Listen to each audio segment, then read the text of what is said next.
Get ready to hear the truth about America on a show that's not immune to the facts with your host, Dan Bongino. All right, welcome to the Dan Bongino Show. Producer Joe, how are you today? Well, it's Friday, Dan. Yeah, we love Friday. Friday's always nice. Yeah. I get a little bit of the weekend off. I'll be doing Judge Janine's show Saturday night, Fox and Friends Saturday morning. But after Judge Janine's show, I usually take a break with the family. So last night was interesting. Yeah? I'm sitting at, did you hear about this? So I'm sitting on my couch and I'm doing some show prep for the next day, reading John Solomon's story in The Hill, which is, again, just terrific. Solomon's work in the show notes today. I'll be getting to that in a minute about what we'll call the pivot on the case, which is critical. And I hear my name on television. I'm like, I've heard it before. I mean, I don't mean to sound like a pretentious jerk, but sometimes not in a good light. And I'm like, what's that? And it's the Trump speech in Montana. So I don't usually mention a lot of that stuff, but I thought it was funny. He gave me a shout out. I don't know if you heard the speech show, but cool. He's like, and there's all these bad books out there being written, and there's great books. You got the book by the judge, Greg Jarrett, and Bongino. Bongino. I love this guy. And my wife's putting my youngest daughter to bed. My 6-year-old, right? Yeah. And she runs in. She's like, did he just say your name? I'm like, rewind that. And then my daughter, who was taking a shower, runs out of the bathroom. Is like, did he just say your name? That is bigly, dude. That is really bigly. Oh, bigly. Oh, dude, huge. I was like, he's the best. I love this guy. I'm telling you, it was so funny. I couldn't believe it happened. Thank you, Mr. President. Yeah, you're a good man. We appreciate it. All right, I got a lot to talk about. I want to start first with yesterday, some more histrionics in this hearing and how Cory Booker just absolutely humiliated himself yesterday in the hearing. Hey, look. I'm Spartacus.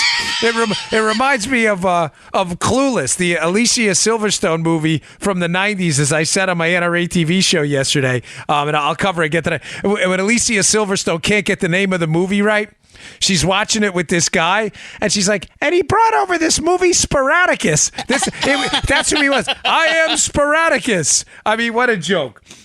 Booker just totally stepped in. So I got some sound from that. All right, today's show brought to you by our buddies at Brickhouse Nutrition. Big fans of Brickhouse, one of the best products out there for your long-term health. This is a commitment to your long-term health. Is Field of Greens. Field of Greens is a fruit and vegetable powder, but it's food. It's food. It's real food. Now, there are a lot of these fruit and vegetable supplements out there. Oh, take a pill, do this, do that. A lot of this stuff is crap. A lot of it is extract. This is real, healthy fruits and vegetables ground up into a pleasant tasting powder, a little blueberry tinge, a little raspberry tinge. I enjoy it. I put it in orange juice. I put it in green tea. The product is called Field of Greens. We all know voluminous consumption of fruits and vegetables is the key to long-term cognitive health, your physical health, and your well-being. No doctor's going to tell you otherwise. This is your fruit and vegetable insurance. It is called Field of Greens. Take it every day. I take it twice. Go to brickhousenutrition.com/Dan. That's brickhousenutrition.com/Dan. Try Field of Greens. I personally vouch for this product. I love the product. I've never felt better since. It's called Field of Greens. It is healthy, life-giving fruits and vegetables. Go give it a shot. brickhousenutrition.com/Dan. Pick up Field of Greens today. Okay, before we get to the Solomon story and the Take It East angle, which is coming together, I told you to chill on some stuff, and I'll get to that in a second. Cory Booker yesterday, in a hysterical moment in the Senate I thought it was a comedy act when I first heard it. Cory Booker comes out in the morning. Cory Booker's a Democrat senator from New Jersey running for president. He's like, I am prepared to break the rules right now in front of everyone. He's like looking at the camera, knowing he's running for president. Like, Joe, I'm going to break the rules. Is the camera on me? Do I got the makeup on? Say it Am again. I too shiny on my forehead? Yeah, say it again. Exactly. One more time. Does someone got one of those clean and clear oil wipes for my face? How do I look? Let me say it one more time. I'm prepared to break the rules in the U.S. Senate to release this Brett Kavanaugh, of course, Donald Trump's Supreme Court nominee in the hearing, to release an email on racial profiling. I mentioned it. It happened during the show. We went on yesterday. If you listen to yesterday's show, and everybody knows, just like, oh my gosh, Joe, here it is. Heroic Cory Booker running for president in 2020. He's got his makeup on. He's ready to go. He's looking straight in the camera. He's ready to release an email on racial profiling that's classified in violation of Senate rules. Here it is, Joe. As Cory Booker said later, it's his I am Spartacus moment. Here we go. And everybody's waiting. Joe, in one of the most hashtag epic fail moments in human history. Number one, Booker didn't even read the email. If he did, he's really dumber than we think. The email is Kavanaugh saying he prefers race-neutral policies, not racial profiling. So Booker, let me get this straight. Yeah. Muttley to the rescue. Cory Booker, who's running for president 2020, got the makeup ready to go, ready for the camera. Here it is. Here's my moment. This is going to be my, how dare you, sir? This is going to be that, right? This is going to be my, you can't handle the truth moment. He says, exactly. We have this racial profiling. But he's like, what? And the email is Brett Kavanaugh. The classified email is Brett Kavanaugh saying he would prefer race-neutral policies. I'm like, oh my gosh, this head meet the desk. Now, that's one prong of the two-prong epic fail Cory Booker attack yesterday. As if he couldn't humiliate himself enough by exposing this dastardly email about racial profiling that suggests that Kavanaugh does not support racial profiling. You got to read it. It says, and I quote, I prefer race-neutral policies. Booker starts this big hullabaloo in the Senate. I've just violated the rules. By the way, if you're a rule breaker, you don't tell people you're a rule breaker. I am a rule breaker. Yeah. I have violated. This was classified information. We find out only minutes later that the information was declassified hours earlier, and Cory Booker already knew. Look, I'm a rule breaker. Now, listen, when you're a kid, you're always desperate to question authority. Mm-hmm. I even had a bumper sticker on my car. You always want to be the James Dean walking down the lonely road. You know, in the old days, they had the cigarette dangling from the fingers when it was still fashionable to smoke, which was idiotic in and of itself. You know, the convertible drop top, the James Dean flowing hair, right? Dude, not only was this an email indicating Kavanaugh does not support racial profiling, but secondly, it wasn't even in violation of the rules. He goes through this whole thing. I am about to break the rule. Everybody, look at this. I'm a rebel. I'm a renegade. I'm a rebel with a cause. Now, he gets discovered, again, only minutes later, that this wasn't even a violation of the rules. It was a desperate PR stunt that blew up in his face hysterically. He's going to be embarrassed about this forever. So even the liberal media catches on to this. Now, I don't like putting on CNN, but this is an interesting interview. I've cut into 2 1-minute clips. This is Cory Booker getting called out on this ridiculous nonsense audition he was putting on for the American people. And to be clear, Anderson Cooper is going to question him about, hey, did you know that this email was unclassified? Because you made a big deal about it being classified and you breaking the rules of releasing classified information at the Senate. Are you following me, Joe? Just so we're clear before this cut. Yeah. Booker is saying, I have an email indicating something about racial profiling, and I'm going to violate the classification of this email and expose it in the Senate. Number one, it wasn't about him supporting racial profiling. And number two, it wasn't classified. He wasn't even breaking the rules. It was all an act. So play part one. This is Anderson Cooper. It's about a minute long.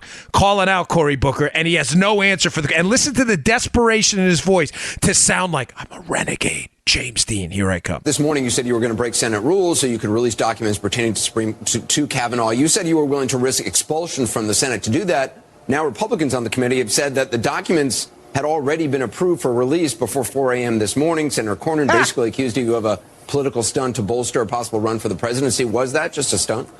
Well, I mean, the amusing thing about that is Cornyn first said is he threatened me. He threatened me with expulsion, said what I was doing was unbecoming to the office I was holding. It's a deep insult for a senator to give to a senator in an environment with his lots of collegiality. And he was doing that because last night I broke the Senate rules by reading from that email.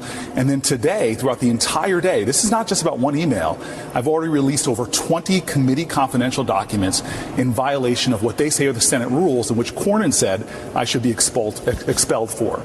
So according to Cornyn's rules, it's a lot of talk, a lot of bluster right now. I am breaking the rules. But I was raised and taught that an unjust law, you almost have an obligation to stand against it. So I am violating those laws. I have been doing all day. And it was an unjust law. You see, there's no consequence. They will not move to expel me from the Senate for violating the committee confidential rules. And I will continue to do so because I believe the public has the right to know where he stands on these issues. Ladies and gentlemen, this guy is a total embarrassment. I mean, he should resign from the Senate tomorrow in disgrace and never surface in public and political life again. What a complete, total embarrassment. There's another minute to that. I'm going to play it in a second, but a couple of takeaways from that. He's called out by Anderson Cooper for a fake PR stunt. Ladies and gentlemen, his office was notified that the email he was about to release in this big standard was not in this big show was not classified. He knew, and he did it anyway. So when he's called out, what does he do? Booker, in classic fake, phony, fraud politician fashion, has to refocus. So he goes, I was threatened with expulsion from the Senate. Dude, you just put on an act in a show and lied to everyone. Do you care to address that? I was threatened with expulsion. Look, I was taught to stand up in the face of these unjust rules. Keep in mind, ladies and gentlemen, these are the exact same guys. These clowns, these frauds, these Democrats up on Capitol Hill. These are the exact same people threatening the Republicans and Donald Trump that if they dare unclassify portions, and I'll get to this in a minute, the FISA warrant spying on Donald Trump, that there will be hell to pay because this would be a strict violation of the rules and a violation of the trust of the House of Representatives and the United States Senate. Ladies and gentlemen, these are the exact same people. The exact same people arguing that the Republicans should not declassify stuff. Cory Booker's arguing that his fake rule breaking, which didn't work, will now be followed up by additional rule breaking to prove he's really a rule breaker. Do you hear what he said there, Joe? He's like, oh, because he got caught. Yeah. He got caught in an obvious PR stunt. So what does he say? Instead of acknowledging that it was a PR stunt and being an honest person, which Booker is no longer capable of, which is sad because at one point this guy was considered one of the more reasonable Democrats. He's now become a joke. It's a farce. The whole thing's a joke. He's a joke. Like I said, he should resign in disgrace and never surface again in public life. Just off this embarrassing, humiliating episode. But here's why. It's not just that he tried to break the rules and failed and got caught. It's that when he gets caught, Joe, he doubles down and says, no, now I'm really going to break the rules. A real rebel. Now I'm a real rebel. Now I'm going to get out. I'm going to put the drop top down. He's bald, so he doesn't have any hair. But I'm going to let the wind flow through my hair, and I'm going to let them film me on camera being a real rule breaker now. So just to be clear on this, he gets caught not exposing classified information as a publicity stunt. So he says in response to Anderson Cooper, now what I'm going to do is I'm going to double down and release really classified information. And we're supposed to somehow respect this guy? You're a disgrace. You're a disgrace to the U.S. Senate. A total embarrassment. Now, Clown Show 2, Eric Swalwell appears on Fox this morning. Some of you may have saw. I nearly choked on my coffee. Swalwell's on Fox News this morning. Yeah. And Eric Swalwell, clown Republican congressman from California. Clown. He's a clown. Yeah. That's what he does. The guy's a clown for a living. He acts for the camera. Bozo the clown. He juggles for everybody. That's what Eric Swalwell does because he's a joker. And by the way, I know people who know Swalwell. Swalwell knows what he's doing is a lie. Swalwell's not stupid, which makes him even worse. He doesn't actually believe a lot of what he says on TV. He's a fraud, too. Swalwell goes on TV this morning and goes, and Donald Trump attacking Cory Booker. This is clearly an example of racism. Oh, racism. Oh. Whatever, dude. You're a joke. That you think that's going to stick. You're ridiculous. Cory Booker's an idiot. Oh. Cory Booker screwed up, got caught, got screwed up twice, by the way. Screwed up twice, got caught, and in a response to getting caught, threatens to release more classified information to the public while simultaneously fighting against the release of classified information on the Trump FISA documents. They're all frauds, folks. They're all phonies. All right, play part 2 of this as it gets even worse for Booker because he clearly has nowhere to go, and even CNN realizes this guy's a joke. Was it really a violation? Because at this point, to be clear, Bill Burke, the President Bush's presidential record representative, said he cleared the documents before 4 a.m., per your staff's request, and that they had told you could use them publicly.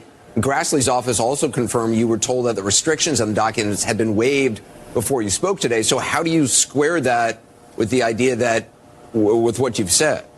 Well, I square that very easily. Number one, last night I broke the rules before then they scrambled to release the document, but I continue to release documents. I've released 20 so far that they have not cleared. I am breaking the rules. I am breaking the sham rules. 20 documents. If you check my Twitter feed, anybody in the public now can have access to the ones that they wanted to hide. They haven't cleared those yet. Maybe they're rushing to catch up to me and clear those as well.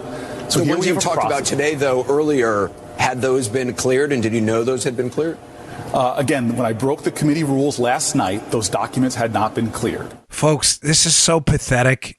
It is so pathetic. I don't even, I mean, we're all dumber for having heard. Remember, what is Billy Madison, the Adam Sandler movie? We were all dumber for having heard this. Yeah. This is so sad. But this is why I wanted to cover, not just I try to stay away from things I don't think I can add something to, and this will be all over the news today. But the reason I brought this up today, I didn't say it in the opening, is because this speaks to a larger problem within the far left radical movement, which I'm going to get to here. But I just want to bring up something else. He's doing it again. No, look, I swear I broke the rules. Look, I'm a rule breaker. Senator Grassley, the chairman of the committee, just so you know, folks, weeks ago, asked the congressmen, the senators on both sides of the committee. This is a fact. This is indisputable. To earmark any classified documents they wanted unclassified for the purpose of the hearing. Weeks ago, one senator responded, Amy Klobuchar. She responded with 12 pages, which was subsequently declassified. You know who didn't respond? Cory Booker, because he's a fraud. Because he's a complete, total fraud. He did not want this document declassified in advance. He wanted to make a show about it. So when they beat him to the punch and declassified it and told him before the hearing, he decided to go on with it anyway to make a big show, to look like a rebel. I'm a rule breaker. Folks, this speaks to a larger problem. You know, I know, Joe, it's hard to believe. He's a real Edward Snowden here, you know? Yeah, he thinks he's trying to be. He's trying to like garner that radical far left, kind of look at us, man. We're rebelling against the man kind of thing. But it's not working. But I'm glad you said that, because it leads me to a bigger point. You know, I was sitting outside of a pool once in Severna Park. It was a gym, and I used to take my daughter to swimming practice at this gym. It used to be Big Vanilla. It's since changed, not that you care. But I'm sitting there, you know what I'm talking about, and I'm reading this book by Fred Siegel, which is a really good book about the history of the American left and the radical American left. And there's a point he makes in the book that's he makes it eloquently, but it's an elegant point. He says the problem with the radical far left today, and it's just epitomized by this disgraceful episode by Cory Booker, look, I'm a rule breaker, is the United States, Joe, is such a wonderful, successful, prosperous country. Not without faults. I think that's obvious to anyone who pays attention. Of course, any country of human beings is going to have that. But we're such a wonderful country that's accomplished so much. I mean, our biggest problem when it comes to food supply, Joe, food, water, and basic supplies have been a problem throughout human history. Starvation was a problem up until the development of capitalism, free markets, and the constitutional republic and the rule of law. The biggest problem we have in the United States is obesity. Like, people eat too much. That's one of our biggest health problems. We have been so successful that Siegel's point is that these radical far leftists who are knee-deep in emotion, Joe, not in facts about where we are now, they're knee-deep in emotion, are indoctrinated from an early age into this idea that freedom and liberty in the United States is the problem. But what happens is the real world doesn't marry up with that. So there's this dissonance, right? You've been told from kindergarten on how crappy the United States is, your college professor, how crappy the United States is. We're imperialists, we're greedy capitalists, but that doesn't correspond to what's going on in your real life. Please follow me. I mean, I'm not going to spend too long on this, but it's a very, very important point. This makes sense. I hear you. And Cory Booker's not dumb. Cory Booker knows there's this sense of alienation. There's this sense of looking for a fight. There's not a fight out there, so we need a fight. The Democrats and the radical far left have been told from kindergarten through college, in movies and everything, that the United States sucks. But it does in no way corresponds to their real lives. Their real lives where they wake up, they hit their iPhones, they turn on the TV, they drink their soy lattes, they go to Starbucks. They don't feel their life physically sucking. They don't. So they have to look for the suck. They have to seek the suck. So what they do is they endlessly search for new problems and evidence. It is the very genesis of the victimization culture. You see it over and over. You see it with episodes of Islamophobia that turn out to be hoaxes. I'm not saying it doesn't exist, that there are people out there who have ridiculous, stereotypically negative beliefs about Muslims, Arabs, Persians. Of course that happens. There's a society of fallible people is going to have its idiots. Right. But they need you to believe this is a problem on a mass scale. But it's not. So it describes this endless search for new victims in an effort to make you believe that you're a warrior for a cause. And that warrior for the cause is you're fighting against this army of negativity that's coming at you, this racist negativity, misogynistic negativity, this xenophobic negativity, this anti-immigrant negativity, but it doesn't exist. So there's endless ways for them to search for it. That's the genesis of a lot of these hoaxes you see. A lot of this stuff where you see, there was this episode of, or you see like a lot of this racial stuff, and a lot of it turns out later on to be a hoax. Most, sadly, a lot of it's real. But see, my point here is that not that this doesn't exist. It's that the United States has made leaps and bounds in its fight against racism, both institutional, de facto, and de jure. We have come from Jim Crow to a relatively harmonious society, thankfully with isolated incidents of stupidity. But isolated incidents of stupidity do not feed into the narrative that you're fighting the man. Please tell me you're clear on this. You're not, if you go in fighting the man and you're 670 pounds and 7 feet tall, and you're fighting the man and he's a 5'2", 120-pound weakling, nobody celebrates that fight. They're like, you beat him up, dude. You're 6'7", 600 pounds. You just beat that guy up? Why did you beat up that little guy? Oh, what do you mean? I'm not a hero? No, you're not. The thing is, you see what I'm saying is they have to pump up the little guy, the isolated incidents, and make them seem more pronounced to make it seem that they're in the fight of their lives and they're fighting the man. They have to build up the man before they can fight the man. And in order to build up the man, they have to constantly find new victims, and they have to constantly find new heroes against their cause. Booker's not stupid. Booker fully understands that there is this pot boiling over, negative energy directed at the United States, just to sum this up, that does not correspond to reality. They are constantly looking for a fight against the man. But the man, as they're describing it, doesn't exist. So they have to pump up the man with inflated exaggerations about mass epidemics of Islamophobia and other things. It's also inflated by opportunists like Booker and Elizabeth Warren out there. We're fighting the man. We're rule breakers. Look at us. We're fighting. We're breaking the rules. Expulsion from the Senate. I'm sacrificing my job here. It also parlays into the whole Kaepernick story. They can't find episodes of systemic oppression. Systemic, meaning the system is weighted against you. They can't find it.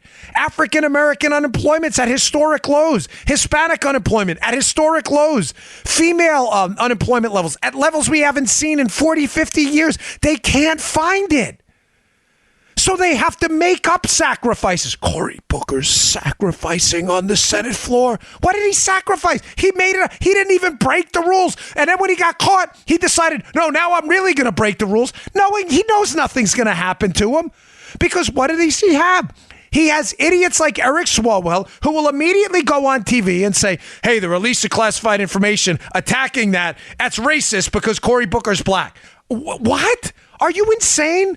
Are you on narcotics? Narcotics? Remember that Lethal Weapon movie? We smuggle narcotics. Are you on narcotics? Dude, are you okay? Do you need a detox? Are you okay, Swalwell? Does someone need to provide this guy with an intervention? Nobody cares that Cory Booker's black. Only you care. But Colin Kaepernick, sometimes you have to sacrifice everything. What? This guy sacrificed nothing. What did he sacrifice? He turned down a contract. The guy was a quarterback in the Niners when they were 1-11. What did he sacrifice? He just got a multi-million-dollar deal from Nike. Well, are you to be taken seriously, Nike? And Kaepernick, this guy sacrificed? You're talking to a generation of people, some still alive in their 90s, who stormed the beaches of Normandy. You're talking to a generation of people, whether you agreed with the war in Vietnam or not, who went overseas to a foreign country, eaten alive by mosquitoes, crawling into tunnels, chasing the Viet Cong, coming home without their limbs, coming home in boxes. And you're talking about a sacrifice of a guy who makes millions of dollars to piss on the national anthem? I mean, are you serious? As he celebrates Fidel Castro and donates money to the organization in the name of a cop killer? This is a sacrifice? Are you kidding me? It's a sacrifice only in a generation of people and kids who have been brought up that America sucks. But America doesn't suck. So they have to find ways to make it suck. And this is what they do. An endless search. We're fighting the man. The man's a 5'1", 120-pound weakling. What are you talking about? No. He's real. He's real. Let's make it up. Does someone have steroids for him? Could someone give him platform shoes?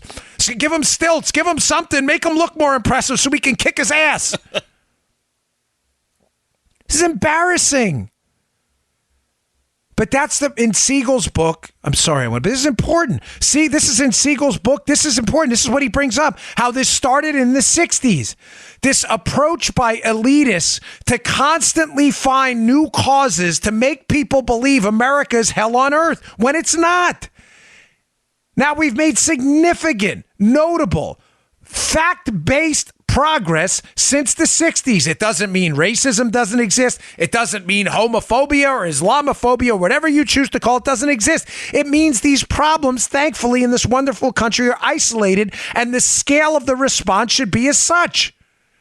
When we see isolated incidents, we deal with them where they happen and when they happen, and we clean up the mess. We don't have a spill in aisle 4 and burn down the whole freaking grocery store. Spill in aisle 4, burn it down. You understand this is the liberal response? This and Cory Booker's the arsonist. He is the one pretending to be the hero. We're going to burn down this whole place because we spilled a jar of beets in aisle 4. Oh, man, it is frustrating to death listening to this just constant litany of stupidity. We are all dumber for having this. I watch this every day and I think to myself in pure disgust how the founding fathers must seriously be looking at what's happening in total, complete embarrassment that we have elected this group of idiots up on Capitol Hill to make decisions every single day. Every single day that will have a deep and profound impact on our life. If space aliens were watching us right now, they'd be saying, wait, let me get this straight. You elected these 100 senators and 435 members of Congress to make decisions that will impact every single person who lives in this landmass you all call the United States and Hawaii. Yeah, that's outside of the outside of the continental United States there. And we have Alaska up there. So I'm watching these space aliens from above. So you have these 50 states, 52 if you're Barack Obama, right? You have these 50 states, and you elected these 535 people. Surely, people of Earth. I can see them. Surely, people of Earth. These are the brightest among you. And then they go, well, and the people of Earth say, remember V, they're lizard people? You say to the lizard people of V, right? Remember that movie? When Michael Ironsides? Was he Ham in that thing? Oh. So, you say to the lizard people, you go, tell you what, we're going to let you observe these 535 geniuses among us. The lizard people come back and they go, people of Earth, are you sure you made the right call with these 535 people? These people are idiots. You feel stupid. You watch this every day. You're like, what did we do? Now, granted, some of you respond and say, well, we elected them. I didn't elect them. And our politics become so pathetic that you get people whose heart is actually in the game who don't want to do it anymore. Sorry, me being one of them. I just don't. I think I can make more of an impact than the outside. It's not that my fight is gone. My fight's just a different one. My man. Idiots. My man. Thanks, boy. Yeah. It's just, it's very, very frustrating. All right, I got other news to get to, especially on the Take It East front, which I know a lot of you get frustrated with me on the Take It East front. And just to be clear, I'm not suggesting this should absolve Jeff Sessions of any responsibility. He is clearly, the recusal's been a misstep. I think there have also been some missteps recently. But I have been encouraging you for months to please be patient. There are things going on. Now we have some additional proof. Things going on in the Justice Department. I'll get to that in a second. All right, today's show brought to you a new sponsor. Hey, what do your genes say about you, Joe? I'm not talking about your blue genes. I mean your actual genes, your genetic code. What do they say about you? Do you know? No, I don't. I haven't talked with them lately. Well, you should. Well, you're going to, because you're going to go to 23andMe and you're going to check it out, Joe. I didn't even tell you. 23andMe is a DNA testing service that can offer insights into your ancestry, your health, wellness, and traits. The 23andMe Health and Ancestry Service includes reports on how your DNA can influence your weight, sleep quality, caffeine intake, sense of taste, whether you're likely to be lactose intolerant, which I am badly, and more. It's easy to do. You simply spit into the tube provided in your 23andMe kit and mail your saliva sample back to the lab to be analyzed. The bitter taste report and sweet versus salty reports. You can get one of those. DNA can play a role in determining your food preferences. Do you know that? What do your genes say about you? Wouldn't you like to know? Sleep reports. This one's important. The deep sleep report tells you if you're more likely to be an especially deep sleeper. The sleep movement report tells you how much more likely you're to be to move during your sleep based on your DNA. The lactose intolerance report sheds insight into how your genetics may affect your ability to digest dairy products. It's really cool stuff. Order your 23andMe Health and Ancestry Service Kit at 23andme.com/Bongino. Now, just to be clear on this, that's the number 23 and me, ANDME.com/Bongino. That's 23andme.com/Bongino, 23andme.com/Bongino. But it's the numbers, 23andme.com/Bongino. Check it out. You really dig it. It's pretty cool stuff. All right, folks. Fired up today. Dude, I'm loving this show, man. I am loving it. I can tell him, see you. I know when Joe's into it because he sits back and just takes it all in. Yeah, baby. So yesterday, report at the show notes today from Fox News. Please read it. It's important. If you missed in the Cory Booker nonsense and all the other histrionics up on Capitol Hill, the explosive new report that a grand jury, we've now found out, a grand jury has been impaneled and is looking into Andrew McCabe, number 2 with the FBI during the entire Clinton email debacle and the Trump investigation, a guy who is knee-deep in all of this and knows everything. He had one boss in the FBI, and that boss was James Comey, and their stories don't marry up, ladies and gentlemen. Somebody is lying. Now,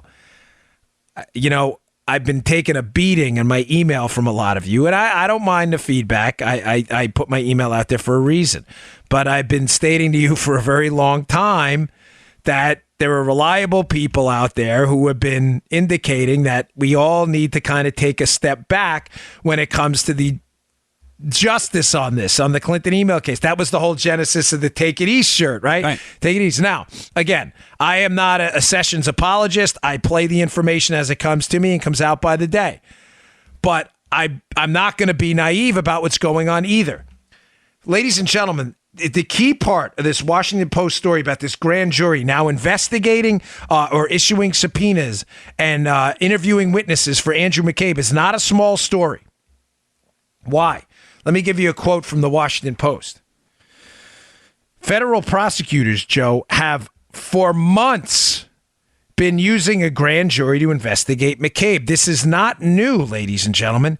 Now, the Washington Post makes various attempts to minimize this story, saying, well, federal prosecutors may just have impaneled this grand jury in an effort to investigate Andy McCabe. That way, when they absolve him of crimes later on, they can say, look, we used the grand jury tools to do it and nothing happened. Folks, I absolutely disagree. Now, I want to be clear on this. If the investigation, regardless of how much I dislike what Andrew McCabe did, and believe me, I dislike it a lot, if the evidence shows later that Andrew McCabe was not guilty of a crime, then he's not guilty. I'm not a police state tyrant like the left. He deserves a fair hearing like everyone else, and I think a lot of you agree. Now, if that hearing uncovers evidence that Andrew and McCabe did in fact lie, let's be clear what they're investigating. They're investigating 1001 charges. Andrew McCabe, even though he was the director of the FBI, was interviewed by federal agents, Joe, about leaks to the media about the status of the Clinton email case and other leaks as well. McCabe's story is that Comey knew about it. Comey's story is that he didn't know about it. But what he told the federal agents was not true because he came back and changed his story later, according to multiple reports. You get where I'm going with this? This is about lying to federal agents about leaks. If McCabe, if it's determined in this grand jury through witnesses and others that McCabe did lie, then, ladies and gentlemen, McCabe absolutely has to be prosecuted. And although I've told you again, be patient. I'm not asking you to be stupid either. If it turns out later that this grand jury uncovers that he lied and he's given a pass, we got a real problem. Because who wasn't given a pass, Joe? Mike Flynn, who was charged with the exact same crime, lying to federal agents, even though the FBI stated he wasn't deceptive, and George Papadopoulos. I'll get to that in a minute. Who they claimed lied about his interactions with Joseph Mifsud. Remember, Papadopoulos nor Flynn, neither one of them was charged with collusion, because collusion is not a crime, but they weren't charged with conspiracy either. They were charged with lying to federal agents. All I'm asking you, again, I'm asking you to be patient. I'm not asking you to be stupid. We now know, according to this leak, please read the story at Fox News, that this grand jury has been impaneled and that McCabe is being looked at. This is not a joke, ladies and gentlemen. Just a quick thing on grand juries. They're obviously not juries. They're called grand juries for a reason. Grand juries they had a grand jury in the Eastern District of New York when I worked there as a federal agent. I don't remember when exactly it sat, but I think it was the first Friday of a month. I'm not sure. But when you go into a grand jury, 18 to 23 people or so, you'll go in. It is very, very difficult for you to screw up in a grand jury if you're a federal agent. You basically walk in, you're talking to this 18 plus people, right, Joe? And there's no adversarial hearing. In other words, the defense attorney's not allowed in. Right. So you don't lie, obviously, but you're going to present your best case. If you got Joe for felonious mopery, you're going to make your felonious mopery case, and Joe doesn't get to fight back. Right. Henceforth, the statement you see commonly bandied about that in a grand jury, you could indict a ham sandwich. They issue a true bill, an indictment. Now, an indictment leads to an arrest warrant. I say that because this is important, Joe, because the Washington Post is trying to play this down. Like, maybe Republicans are just doing this to cater their base. Folks, I don't know what's going to happen in this grand jury. I'm just telling you it's not a joke. If the prosecutors are doing their job, which I think they are, and they are walking into that grand jury that's been there for months, this is not new. I told you you're not wasting your time here, folks. I've told you. Some of you think I was making this stuff up or something. Like I had nothing better to do to lie to you on my podcast. I told you stuff was going on. If a prosecutor walks into that grand jury and does his job, I find it highly unlikely that Andrew McCabe's going to get off. I want to bring up one other point here. I am reasonably confident, based on our research here, I am supremely confident that Andrew McCabe is not the only one being looked at. Folks, there are a lot of people here who were involved in very serious leaks of devastating national security information, including the leak to David Ignatius of the Washington Post about the Mike Flynn unmasked call with the Russian ambassador. Andrew McCabe is not the only one.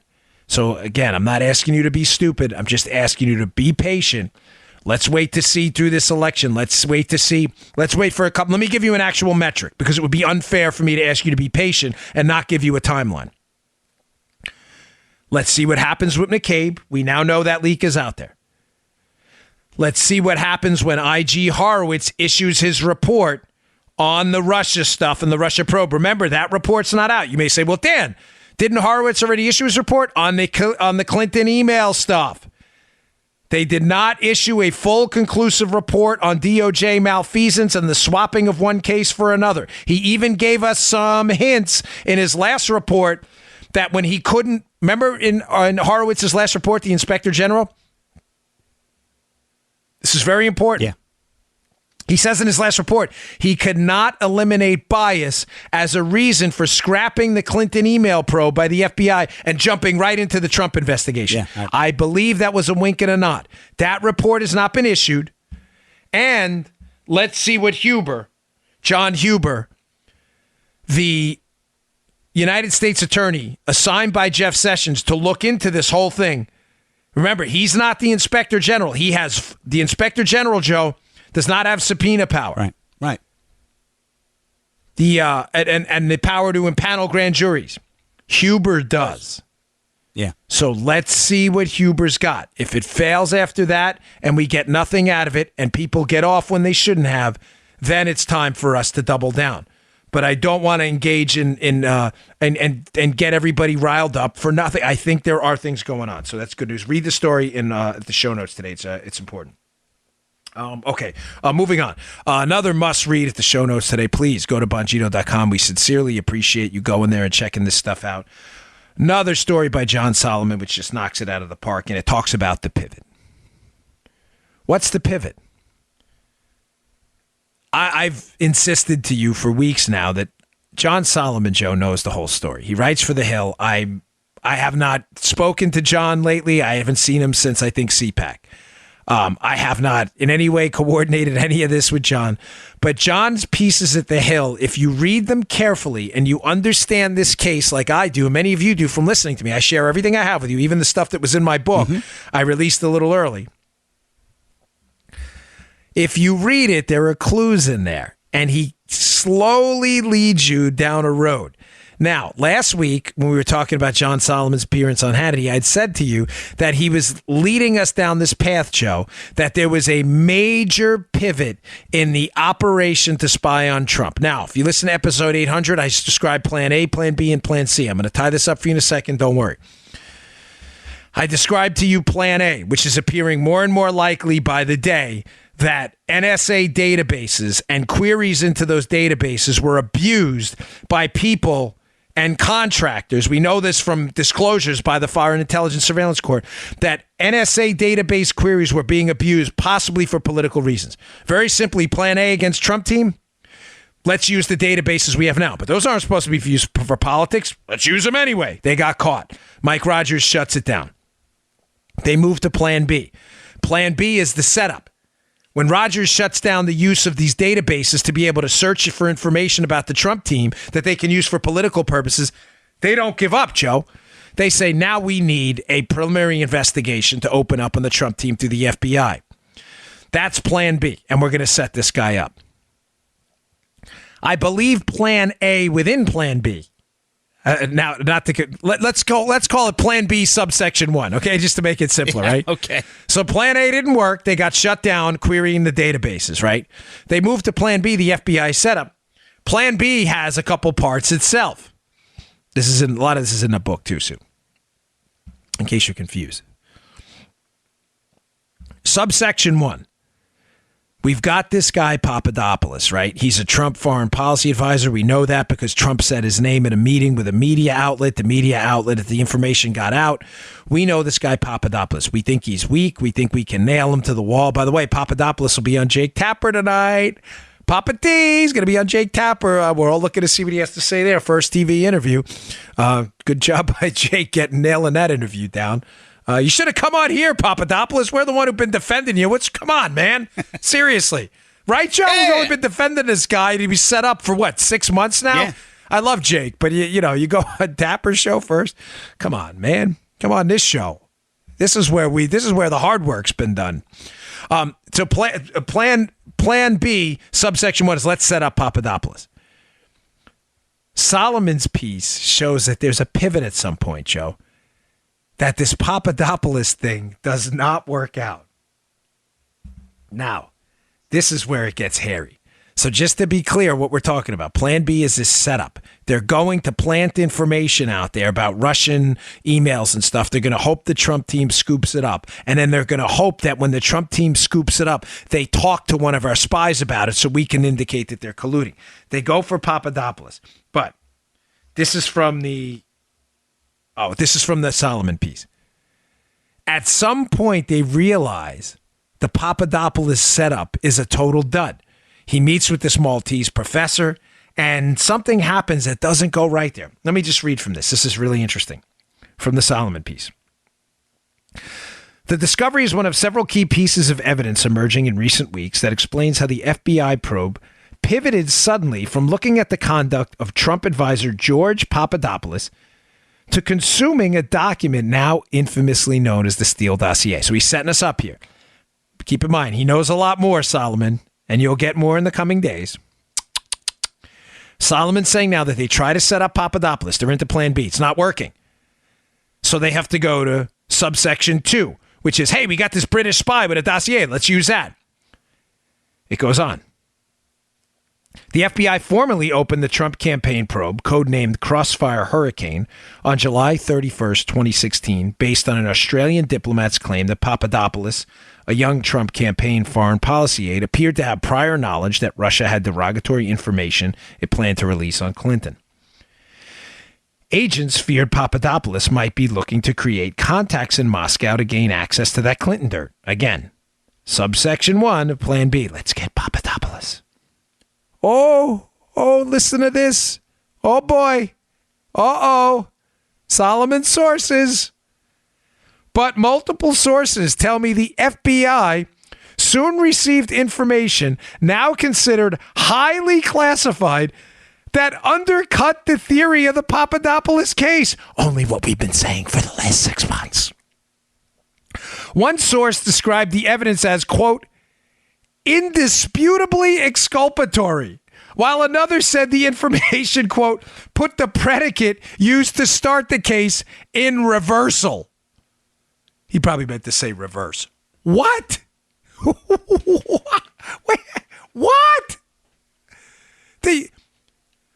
Are you getting how profound what Solomon's now formally putting? And listen, I'm not an investigative reporter, folks. Yeah. I'm not. I pride myself on putting out what I know. I'm not claiming to be. I don't want anything to do with the... I'm not a journalist. I'm a guy who was a federal agent who simply uses his expertise to get to the facts. We've had sources like anyone else. We've done research like anyone else. I'm telling you, now I'm a hat tip to Solomon because he seems to have a real insider on this. But what he's saying and confirming, and please read the piece, is not new news. What he's saying is devastating. That the FBI was involved in this investigation of Papadopoulos. Papadopoulos later gets arrested in November, later on, by Mueller's team, despite the fact that they have evidence about Papadopoulos that's, quote, indisputably exculpatory. They don't say that may have indicated that he was not guilty. They had evidence that was kind of a little bit light. This source tells him in a direct quote, the evidence against Papadopoulos is indisputably exculpatory, meaning it's not even in dispute that Papadopoulos did nothing wrong. Do you understand? Why, George Papadopoulos, why are you taking this plea? Why are you taking this plea? They have evidence that George Papadopoulos was arrested for nothing. For nothing. Now the whole thing is coming together in Plan B. Plan B, the setup of the Trump team. Let's go for Papadopoulos. They don't have him. The FBI source tells John Solomon, in no uncertain terms, that their planned setup of Papadopoulos on the Trump team doesn't work out because the evidence doesn't only indicate lightly that he's a colluder with Russia, it indicates he's not colluding with Russia. Now does it make sense why Christopher Steele, Joe, becomes so important? Joe, your goal here, if you're this FBI agent and these FBI cabal of people that were targeting Trump, there's no doubt now they were trying to take down the Trump operation. None. Nope. They need to set this guy up. The setup didn't work. Now they're in desperation time. And who comes to the rescue? Bruce Orr. Bruce Orr, his wife, is working at Fusion GPS, the company that hires this guy, Chris Steele, obviously to put together this fake dossier. Bruce Orr and Nellie Orr, Joe, incredibly, let me read this to you. This is from the Solomon piece. Before I read this, though, I want you to keep a date in mind. The date Crossfire Hurricane, the formal FBI investigation into Donald Trump's team, opens up is July 31st of 2016. Don't forget that date. Now, here's some account Solomon has in his piece about an interesting meeting that occurred on a very interesting date. Christopher Steele met with Bruce Orr and Orr's wife Nellie in a Washington hotel restaurant for breakfast. That third contact occurred July 30th, 2016, exactly one day before the FBI and its counterintelligence official Peter Strzok opened the Trump probe officially. Folks, I mean, this is just astonishing stuff.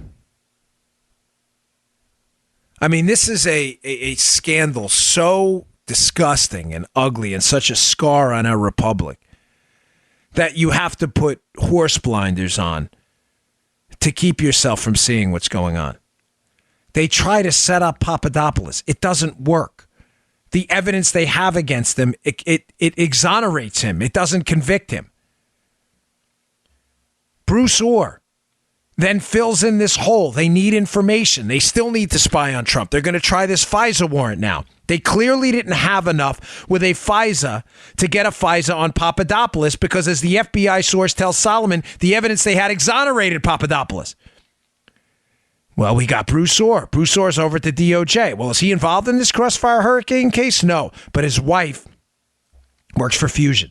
They have breakfast with this British spy working for Fusion while Bruce Orr's wife's there in D.C. He makes a call to Andrew McCabe.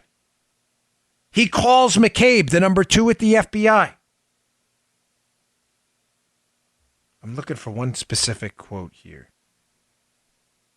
Hold on, folks. I'm sorry. He calls McCabe at the FBI. This is critical. I took a screenshot of the piece, and I can't find it. Well, leave it at that. He called right in that time frame, right after he meets, right after Bruce Orr and their wife meet with Christopher Steele the day before the case. They're in contact with Strzok, and he calls Andy McCabe at the FBI. This relates back to the grand jury probe of McCabe. McCabe should be forced to answer immediately. What the heck was mentioned on that phone call? What was on that phone call? Did Bruce Orr, whose wife was paid tens of thousands of dollars to work for this company that was ginning up fake information on Trump, did you push this number 2 at the FBI, Andrew McCabe? Did you push him to start this FISA now on Carter Page using the dossier because your Papadopoulos case fell apart? Now, is this making sense, Joe? Big time. The Papadopoulos case falls apart. Right. They need Orr. Orr connects them to Steele. Steele connects them to fake information about Carter Page. They use the information about Carter Page to get a FISA. Now, one tie-up here that I missed, but it's still important. Mm-hmm. You should be asking an obvious question at this point.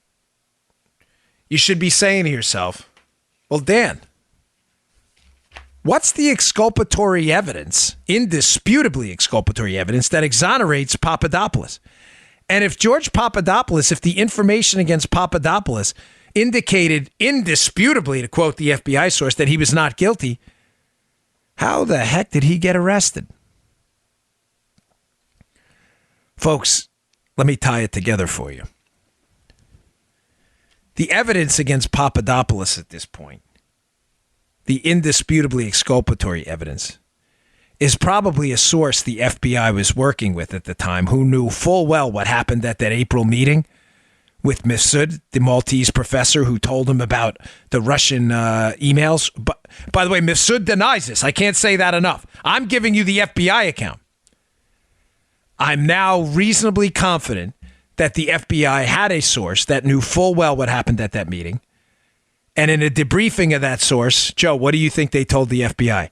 This guy Papadopoulos isn't interested in these Russian emails. He just wants to set up a contact between the Trump campaign and Russians, which would not be illegal at all. Political campaigns meet with foreign governments and foreign people all the time. Right.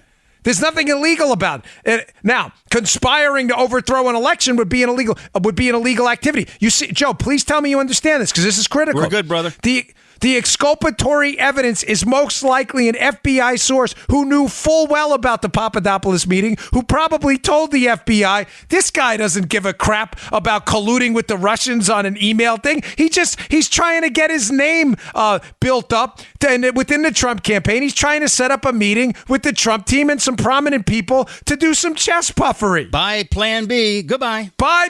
Plan B's like, yeah, thank you. Now they have to move on to Carter Page. They don't have anything. That's what the exculpatory evidence probably is. It is likely an FBI source telling them this guy doesn't want these emails. He doesn't care. Matter of fact, if you read the Papadopoulos prosecutorial documents, it's clear as day that's what happened. Papadopoulos says it's in the charging documents. Yeah, I didn't think this guy was a big deal. I just thought he was trying to pretend he was someone important with contacts. He says it. He even indicates it.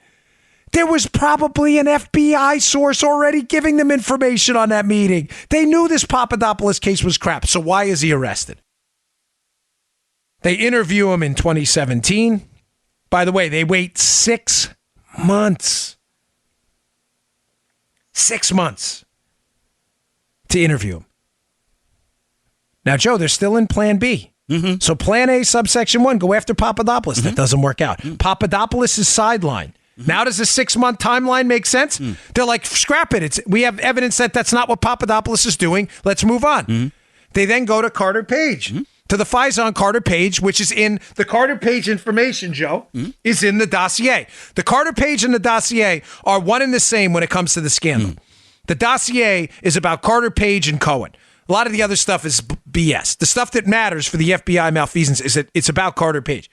They moved to Carter Page, Joe. Why would they go back to Papadopoulos 6 months later to interview him in January of 2017? Because Plan A, subsection 2 doesn't work out either. They're like, now we're back to subsection 1, Papadopoulos. Let's interview him. They interview him. Folks, they still get nothing out of the interview except some confusion on when he spoke to this professor. They then go speak to the professor in February. Nothing happens. Subsection 1 still doesn't work out. So why the panic to arrest Papadopoulos later on in November? Because that's the same day Bob Mueller's team finds out that the Inspector General has all the texts of the FBI investigator in the case, Peter Strzok. There are texts we haven't seen yet, folks. There's things we haven't seen that I am telling you lay this whole thing out. Somebody reads these texts, sees in there that it's the language, even though it's coded, and some of us probably don't understand, not coded in like a code talker way, but coded in a way to be cryptic enough that we don't get it. Somebody who does get it reads this right away and says, we got a problem here. They realize Plan B, subsection 1 and 2 were exposed. They have to shut Papadopoulos up ASAP, because once these texts are exposed, Papadopoulos can't go running around talking. Now they go back to the January interview. They go, hey, I think he mentioned something about a date and it was wrong. Let's lock him up for lying. I've got it. Let's go get him. They go to the airport and lock him up the exact same day, folks. The exact day that the texts are exposed. And they do it after he meets with a guy overseas who suspiciously hands him $10,000. This guy, by the way, who has suspicious connections himself. I want to know what his relationship to the FBI is. Was Papadopoulos being set up? He comes back to the airport. Papadopoulos doesn't have the money. He leaves the money overseas. Smartest move he ever made. He doesn't come back with the money, so they can't get him on some money trafficking nonsense or anything. Was that a setup too? They threw the kitchen sink. They had to go back to subsection 1 of Plan B because the Carter Page thing didn't work out months later. So they throw the kitchen sink at Papadopoulos. Someone give this guy money overseas. Maybe he'll come back into the United States and not declare it. That's how we'll arrest him, to shut him up, because these texts are going to be damning. It's going to reveal Plan B, subsection 1 and 2. Papadopoulos will start talking to the press. Here comes Mueller. Clean up on aisle 4. Bob Mueller, please.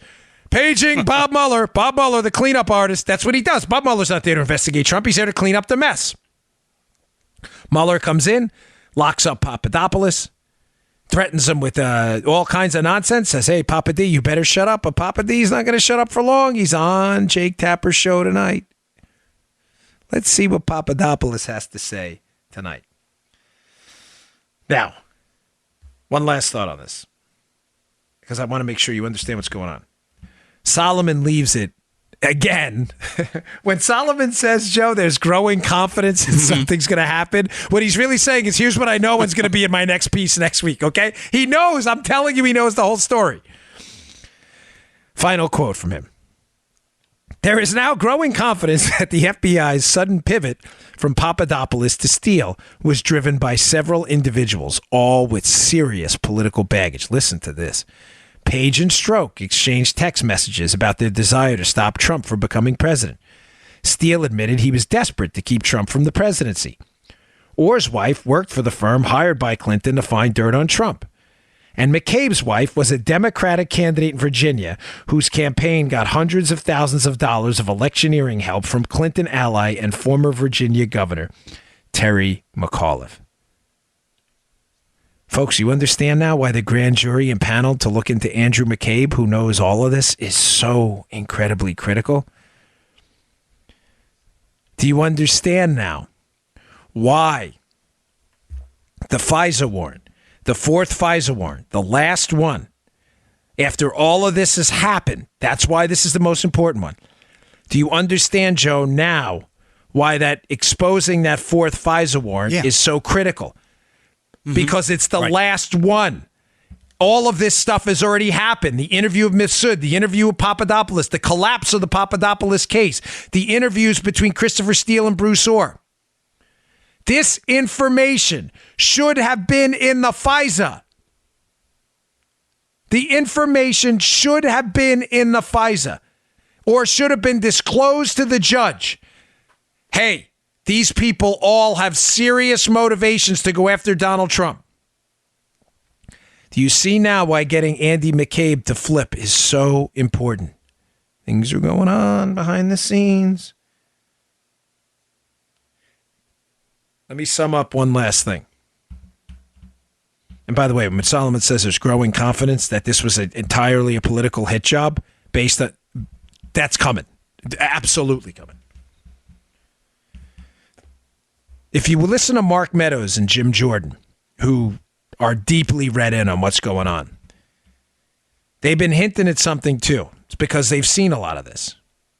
Here's what's going to come out soon on the declassification process and why it's so devastating. When and if these documents are declassified in the coming days or weeks, Joe, notice Mark Meadows, Congressman Meadows, and Congressman Jordan keep saying the same thing over and over again. They keep saying we need to see the 302s along with that fourth FISA. Remember, the fourth FISA is critical because it's after. In other words, if it's the first FISA, the FBI has an excuse. Well, they didn't interview Papadopoulos yet. They didn't know this. It was a mistake. Our bad. The fourth FISA, they knew everything. That's why they keep asking for the fourth FISA. Jones and Meadows, give us the fourth FISA, declassify it. Let us see what's in it.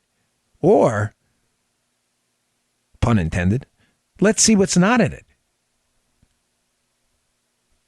Now, why are they asking for it in conjunction with summaries of Bruce Orr's interviews with the FBI that had happened before that fourth FISA, otherwise known as 302s? That's the formal name for the summary reports. Because, Joe, Bruce Orr has already admitted in congressional testimony that the dossier was uncorroborated hearsay. He's already admitted that his wife was being paid by the same company that put together the hearsay. He has already admitted in testimony that Christopher Steele, who put together the hearsay, was, quote, desperate to see Trump not get elected. And we already know that Hillary Clinton was paying the company that did all of this. You tracking me? Oh, yeah. What I'm trying to tell you here is, if those investigative summaries, those 302s, interview summaries, have all of this information in there about his wife, about Christopher Steele desperate to not get Trump elected, how the information's basically crap and uncorroborated hearsay, and the dates of those summaries are before the fourth FISA, And that information was not disclosed in a court to spy on American citizens? That exculpatory information? Holy crikeys, do we have an international crisis on our hands, folks? You've got to learn how to read between the lines on this. Put it all together.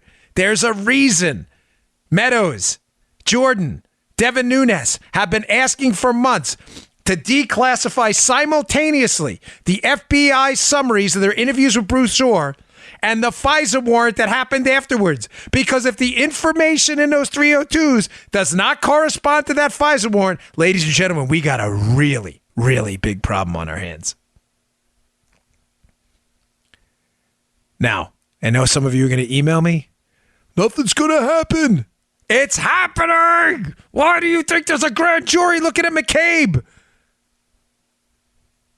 I know some of you get Spygate fatigue. Don't. I promise you, the fun is just starting, folks. More to come next week. I promise you. Thanks for tuning in. Yeah, it's a great man. week of shows. Thanks for all your support. I really appreciate it. You just heard the Dan Bongino Show. Get more of Dan online anytime at conservativereview.com. You can also get Dan's podcasts on iTunes or SoundCloud. And follow Dan on Twitter 24/7 at DBongino.